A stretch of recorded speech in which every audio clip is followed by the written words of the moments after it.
สวัสดีพี่น้องกันช่องชยาบรรณขามมื้อนี้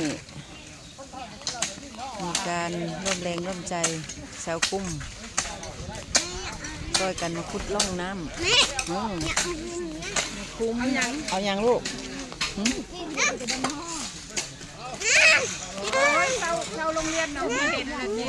มึงนู้ยันนู้ถามบัวเอาอย่าดึงไม่ถ่ายคลิปอยู่เนี่ยไหนเดี๋ยวนี้มักบัวอยู่บัวเศร้าแล้วก็เป็นแล้วพอเราไปมุดเขาก็เป็นเรื่องอะไรเอามาบินอยู่นี่นึกคุดเนี่ย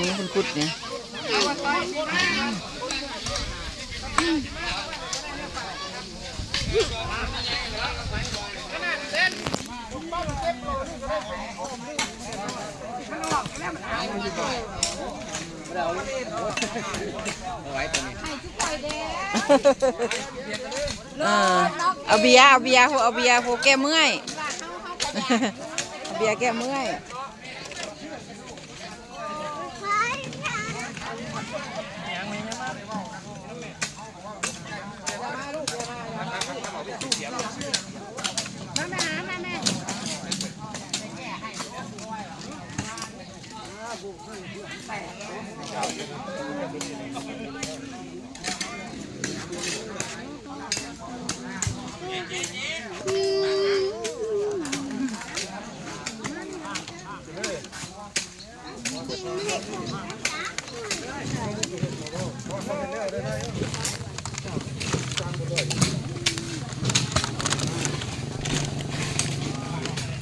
โอ้ยโบเก่งไ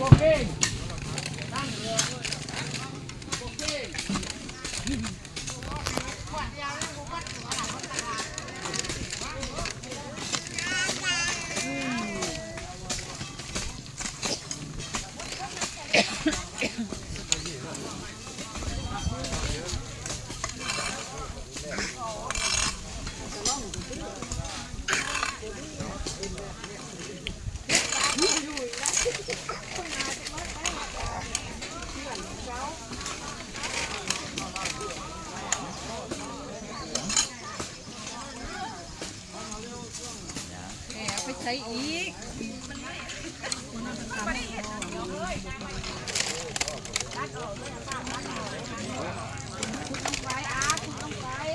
ร่วมแรงร่วมใจชาวบ้านนาขามชาวกุ้งพี่น้องเพื่อนไหนไกลค่ะยังไงพระเจ้าต้องการภูมิ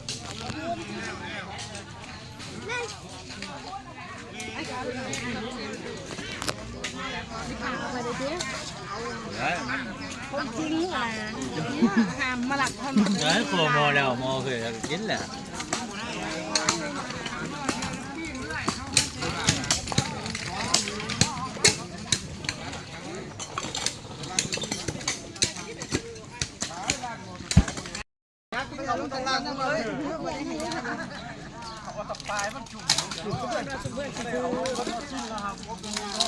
ขุดแล้วตอนนี้รอ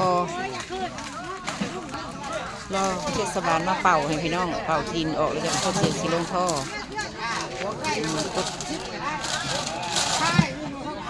ได้ระดับแล้ว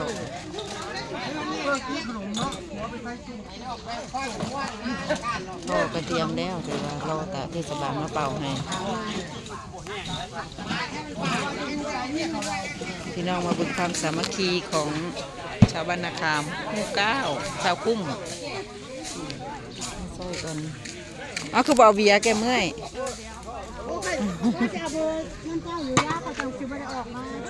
อันไหนโอ้คอยเบิร์ดเรื่องงานนี้ก็ประบันเรามาเอาผิกอยู่เมื่อวานนี้เขายังไม่ให้เบอร์แล้วดอกวะประบันอะไรเพราะว่าฮันนี่มาไปให้เขาเน่ยเขาไปส่งหน้าแค่นี้ไม่ท่านได้ลายดอกช่วงนี้ยังหอดมืองานเนาะตัวนั่นแหละพอได้ไส้พอได้ไส้คั่วเพิ่นขัวนั่นไว้บอกมือนี้ขัวพริกข้าวขัวพริกขัวบ่เอา ชื่อแล้วมันบ่เลยหลายชื่อพักเด็กพักกูเมื่อเราไปทำดอง ไปเก็บบ้านไหน ดอง15ไปมองเขาเคยไปเก็บมันโลได้มันบอกเรื่องอะไรแล้วหันเลยมันจะมาร้านนี้จองกระจอกโทษค่ะข้าเจ้าคนบริไปแต่ว่าเราเห็นทางเดินแม่เขาก็ยังบ่เคยไปแล้วมาถ่ายเลยเดี๋ยวมาทำแบบกว้างมีเวลาสุดท้ายล้มมันบ่อยากลายคือเก่าบอกคนกับเด็กไม่ลายแล้วคนบ่ได้ลายแล้วคนนี้เขาจะลาย เคยไปอยู่ตั้งแต่ตะกี้ผัว มันไม่ได้เป็นนะ บ่ มันไม่เป็นนะ โอ้ มันไม่ได้ยุเนาะมันไม่เป็นแล้วพอมันไปพูดมันพูดเมื่อกี้นี่ก็ยังบ่ได้มีผักทุกคนทอดต้นนี่จะหามือยายงนี่เอาทุกคนทอดต้นมือซื่อน่ะบักนิดแต่ว่ามันบอกมันมีอยู่แต่มันบ่หลายแต่ว่าเพิ่น เด็ดมันสิลง บ้านฉันมา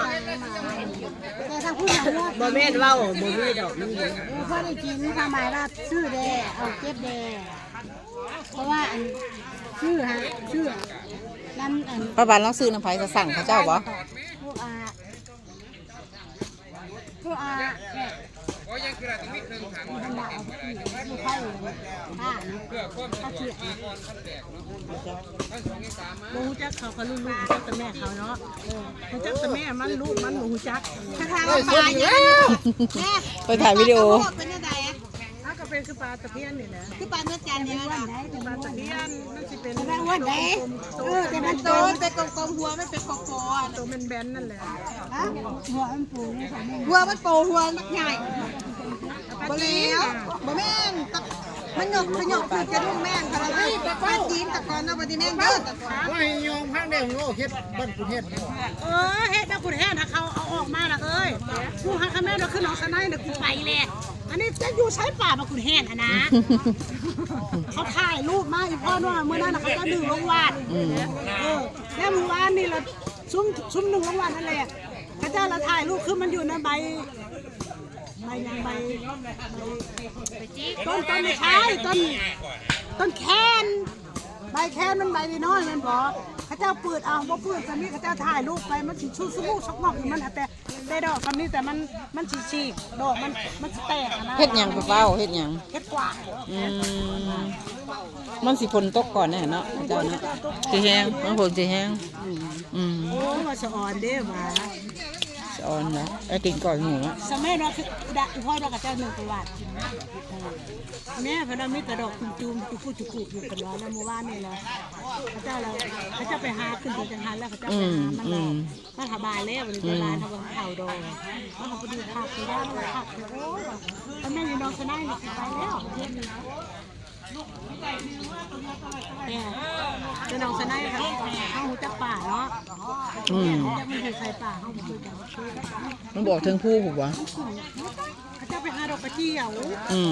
มีอะไรเฮ็ดพร้อมเจอเฮ็ด อย่างคนหาดอกกระเจียวให้หาดอกกระเจียวหาเมื่อไรก็ได้เฮ็ดแต่มันเถ่าเลย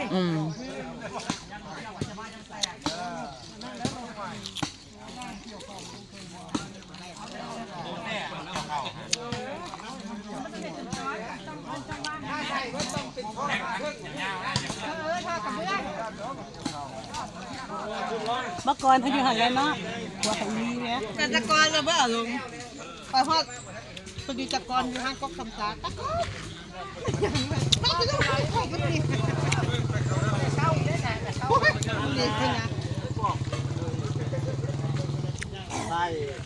เปลี่ยนทำหนองจะดุ้งเดียว เอ้าเยี่ยมทัน เตรียมข่อยตัวนี้เตรียมข่อย เมื่อนี่ก็ยาได้มันไปชมน้ำเขาได้นะมันไหลลงมานี่มันบ่อยู่ดอก แต่ว่าถ้ามันมีเขาอะไรเขาจะ มันทางไม่ไหล มันลดเข้าบ่ได้เพราะว่าที่โคนเต็มกันเมื่อแต่ทั้งนั้นก็เทเลยดอกนี่จะเทเลยเปล่าก็ได้ เฮ็ดหยัง โอ้เพิ่นว่าจะเททอดอันนี้แหวเนี่ยเอามันก็บ่คือเป่านะ ว่าไปข้าวพาไม่ได้แล้วแต่มันบ่แห้ง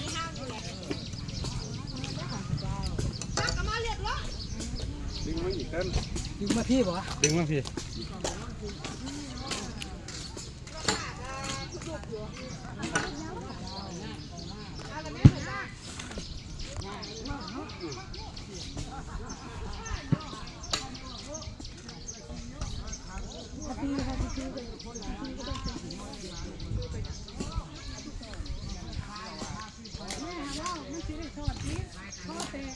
ณปูปักทอดคุณปีบริทอดให้คุณตีนอย่างบริมานะ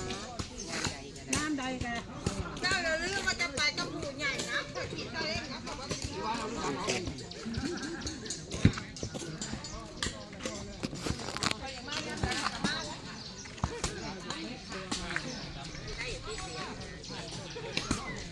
เสียมเสียหญ้ามัน เสียมขึ้นบ้านเด้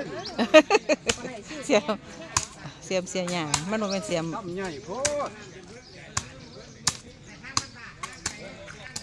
เสียงวัยรุ่น เสียมเสียหญ้า ยังกับขบายกับไป มันเสียหญ้ามันเอาเล่นเนี่ยมันเสียหญ้ามันเสียมใหญ่เสียตายพอดี อะไรเงี้ยแล้ว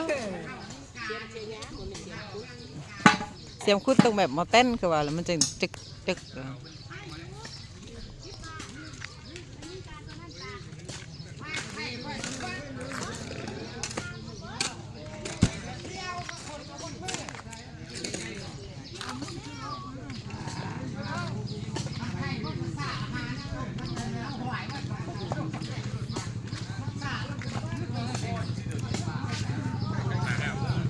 ด้านนี้แผนกเครื่องดื่ม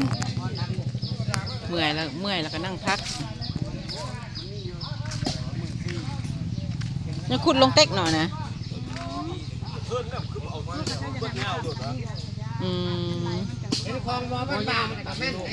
นึกว่าเสร็จแล้วบ่เสร็จเนาะยังบ่เสร็จเนาะขุดลงเต็ก